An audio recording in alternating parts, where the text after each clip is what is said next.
नमस्कार मित्रांनो, तू ही रे माझा मितवा या मालिकेच्या पुढच्या भागामध्ये आता ईश्वरी आणि अर्णव रूममध्ये असतात.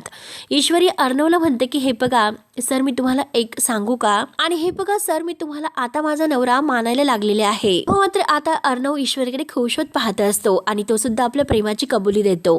त्यानंतर आता राकेश मात्र आपल्या माणसाला बोलावून घेतो आणि आपल्या माणसाला बोलावून मात्र तो सांगत असतो की हे बघ, हे सामान आहे ना 4 लाखाचं सामान आहे. कमीत कमी मला 4 लाख नाही तर 3 लाख रुपये तुला द्यावे लागतील. आता ईश्वरी मात्र आता ह्या दोघांना त्या आउट हाऊसमध्ये म्हणजे अडगळीच्या रूममध्ये आता ह्या दोघांना बोलताना पाहते आणि ते सामान अगदी राकेशला त्या माणसाला देताने. तेव्हा आता हे सर्व ऐकून ईश्वरी ठरवते की काही झाले तरी याला मी पैसे नाही मिळवून देणार. तेव्हा मात्र आता लगेच अर्णवला येऊन सांगितल्यानंतर अर्णव म्हणतो की तू काय करणार आहेस? तर आता ईश्वरी म्हणते की बघाच तुम्ही.